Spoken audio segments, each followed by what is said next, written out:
नमस्ते साथियों, सशक्त भारत से मैं डॉक्टर आर के वर्मा वीडियो शुरू करता हूं इस प्रार्थना से कि आप सब्सक्राइब करेंगे, शेयर करेंगे, उत्साह बढ़ाएंगे।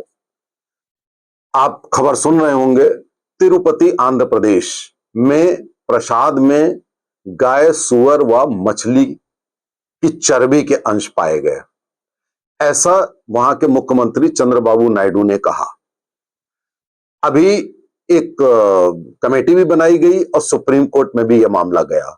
सुप्रीम कोर्ट ने डांट लगाई आंध्र प्रदेश के वकीलों को, जो उनके सॉलिसिटर जनरल होंगे, कि भाई साहब ये मामला पब्लिक में क्यों चला गया। पहले आप पूरा इन्वेस्टिगेट कर लेते कि मामला क्या है, उसमें सत्यता कितनी है, तब ये मामला पब्लिक में जाना चाहिए था, क्योंकि ये भगवान से जुड़ा हुआ मामला है। मैं यहाँ पे थोड़े से भिन्न विचार रखता हूं, मैं इससे असहमत हूं। भगवान का मामला है, इसीलिए सबसे पहले जनता को मालूम होना चाहिए। मैंने ये बात मैं मानता हूं कि अफवाह नहीं उड़नी चाहिए, यह बात ठीक है, लेकिन तिरुपति एक ऐसा केंद्र है जहां आंध्र प्रदेश की राजनीति जिसके इर्द गिर्द घूमती है, तो राजनीतिक रूप से तो वो मंदिर है ही, देश के सबसे अमीर देश में से एक तो है ही, लेकिन सबसे बड़ा आस्था का केंद्र भी है। तो इतना बड़ा आस्था का केंद्र जहां पे करोड़ों लोग जाते हों, वहां पे अगर ऐसी खबर है तो वो खबर जनता तक जरूर आनी चाहिए। ये मेरा मानना है, ये मेरा व्यक्तिगत विचार है कि जरूर आनी चाहिए। अब ठीक है, इन्वेस्टिगेशन होगा, पता लग जाएगा, लेकिन इसके बहुत सारे आयाम हैं। बहुत पहले आपको साथियों याद होगा, 1857 में एक खबर उड़ी, एक कसाई ने खबर उड़ा दी कि जो ये कारतूस होती है, जो बंदूक में डाली जाती है, इसको मुंह से नोच करके और कारतूस को बंदूक में लगाया जाता है, इसमें गाय या सुअर की चर्बी होती है। इतनी सी खबर उड़ी, कोई टेस्ट नहीं हुआ, इन्वेस्टिगेशन नहीं हुआ। जो आज बात हो रही कि इसका थॉरो इन्वेस्टिगेशन करो, ऐसा कुछ नहीं हुआ 1857 में। और उस समय मंगल पांडे नाम का एक सैनिक, उसने रिवोल्ट कर दी ब्रिटिश के खिलाफ कि ये कैसे हो सकता है कि हम गाय की चर्बी अपने मुंह से लगाकर कारतूस लगाएं, और ये हमारे धार्मिक जो फेथ है, आस्था है, उसको चोट पहुंचाने वाली बात है। और उसी समय कुछ मुस्लिम सैनिकों ने भी ऐतराज उठाया कि सुअर की चर्बी हम मुंह से क्यों लगाएंगे। और साथियों, वो एक ट्रिगर पॉइंट था। 6 महीने के भीतर मंगल पांडे ने गोली चला दी 2 अंग्रेजों पे, उनकी मौत हो गई। 6 महीने के भीतर मंगल पांडे को भी फांसी दे दी गई। लेकिन उससे शुरुआत हो गई 1857 की रिवोल्ट, जिसे गदर कहते हैं, जिसको फर्स्ट फ्रीडम ऑफ स्ट्रगल कहते हैं। आप सोचिए कि एक कसाई की इंफॉर्मेशन पर भारत की आजादी की पहली लड़ाई छिड़ गई थी।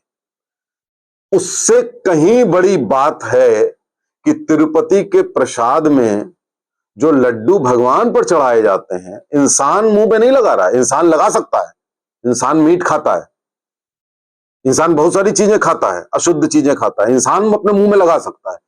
भगवान के ऊपर चढ़ाया जा रहा है प्रसाद, उसकी सत्यता क्या है वो परखी जाएगी।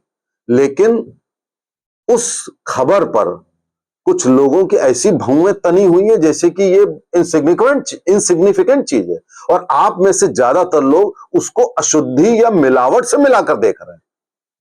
साथियों, मिलावट का इशू अलग है, अशुद्धि का इशू अलग है। सब जानते हैं कि सब्जियों में हरा रंग मिला होता है, और तरबूज में लाल रंग मिला होता है, घी में चर्बी मिली होती है, और पनीर नकली होता है, सब कुछ नकली होता है। ये सबको मालूम है। अभी दिवाली आ रही है, मिठाई में सब नकली होगी, खोया नकली होगा, सबको मालूम है। लेकिन वो हम खाते हैं, चलेगा। अशुद्ध है, ये हमारी चॉइस है, हम खाएं या ना खाएं, ये हमारी चॉइस है। सरकार को ये करना चाहिए कि अशुद्धि ना हो, मिलावट ना हो, लेकिन ये इशू बिल्कुल अलग है। और मैं बड़ा हैरत में हूं कि सोशल मीडिया पे बहुत सारे लोग इसको तिरुपति की इस बात को मिलावट या अशुद्धि से जोड़ रहे हैं। वो एक अलग इशू है साथियों। प्रसाद में आप गाय, सुअर और मछली की चर्बी मिला दें, ये इससे बड़ा आस्था को चोट पहुंचाने वाला अपराध क्या और हो सकता है। और एफआईआर भी तभी लिखाई जाएगी, या एफआईआर के भी कुछ प्रावधान होते हैं। अब एफआईआर आप क्या लिखाओगे? आप ये लिखाओगे मिलावट थी, तो मिलावट की एफआईआर तो आमतौर पर लिखी जाती है, उससे तो कोई मतलब हुआ नहीं। हमारा कानून भी ऐसा नहीं है कि जिसमें कहीं भी लिखा हो कि लड्डू में जो घी होगा उसमें अगर ये पाया गया तो ये इस धारा में आता है। तो इसलिए कुछ लोगों का ये कहना कि आप एफआईआर लिखाइए, तो भैया एकदम से एफआईआर कैसे लिखा दें, किस कानून में लिखा दें, किस धारा में लिखा दें? और ना ये अशुद्धि का मामला है, ये मामला प्योर आस्था और धर्म से जुड़ा हुआ मामला है। तो इसको समझना जनता को, सरकार को, न्यायालय को समझना बहुत आवश्यक है कि ऐसा प्रावधान लाया जाए जिसमें कम से कम हम, देखिए सनातन धर्म जो होता है वो प्रकृति का धर्म होता है। प्रकृति की चीजें हम भगवान पर अर्पित करते हैं। फल, फूल, जितनी भी चीजें होती हैं भगवान के ऊपर चढ़ाई जाती हैं वो प्रकृति से रिलेटेड होती हैं। उसमें ये तो नहीं हो सकता ना कि हम अपने मंदिर में एक जीव की, एक जरा सा पतंगा होता है उस तक की हत्या नहीं करते हैं। ये सनातन धर्म का प्रिंसिपल है।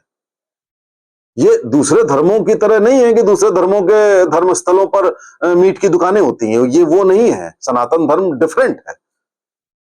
ये कोई जोर जबरदस्ती नहीं है कि हमको मजबूर किया जाए कि हम अपने इष्ट को हम इस तरीके की जानवरों की चर्बी वाला घी या लड्डू चढ़ाएं। वो ठीक है कि आप जांच कर लीजिए।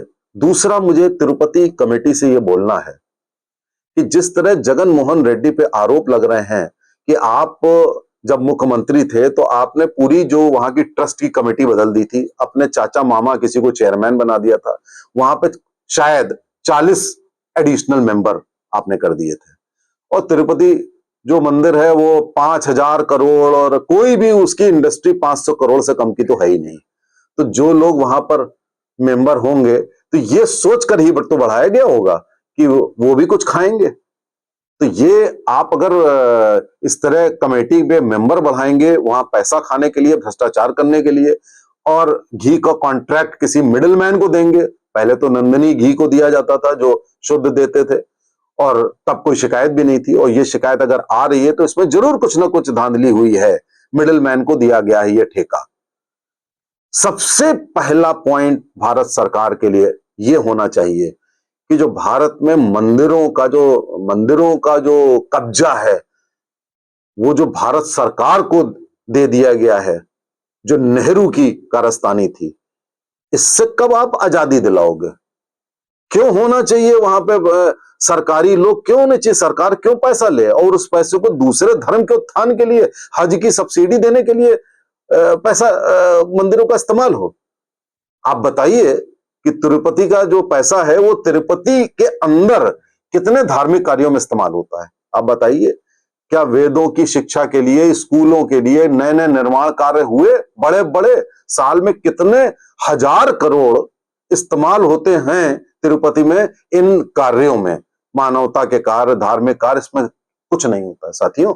वो सारा पैसा सरकार के खाते में चला जाता है। आप कहेंगे कि पिछले 11 साल से तो हमारी सरकार है, तो हम अपनी सरकार के ऊपर भी कह रहे हैं कि आप क्यों नहीं ये छोड़ते हैं कब्जा? क्यों नहीं ये हमारे हाथों में आता है, जनता के हाथ में आता है? और जनता करेगी तो उसका एक फेथ होगा कि तुम अगर ऐसा करोगे तो तुम भगवान का जो भी श्राप है उसको भुगतोगे। सरकारी आदमी तो अपना भ्रष्टाचार करके अलग हो जाता है, उससे तो कोई मतलब ही नहीं होता है। तो सबसे पहले तो ये मुहिम साथियों आपको भी उठानी चाहिए, हम सबको उठानी चाहिए कि भारत में मंदिरों पर जो कब्जा है सरकार का वो हटना चाहिए। किसी और धर्म के धर्म स्थलों का कब्जा नहीं है। ये बहुत बड़ा अन्याय है, ये ठीक होना चाहिए। एक तो ये बात है। दूसरा ये, मैं अनुरोध करूंगा, प्रार्थना करूंगा आप लोगों से कि मंदिरों में आप प्रसाद जो चढ़ाएं, प्रसाद सूखा चढ़ाएं। मेरे द्वारा भी निर्मित एक मंदिर है, मैंने भी एक नियम बना रखा है कि आप नारियल काट करके, मिश्री मिला के और इलायची दाना मिला करके और वो प्रसाद, सूखा प्रसाद चढ़ाइए और सूखा प्रसाद दीजिए। वहां पे कोई बहुत ज्यादा भक्षण करने के लिए, प्रसाद एक छोटी सी चीज होती है जो ईश्वर को अर्पित की जाती है और उसके बाद वो खुद स्वयं अर्पित की जाती है, ग्रहण की जाती है।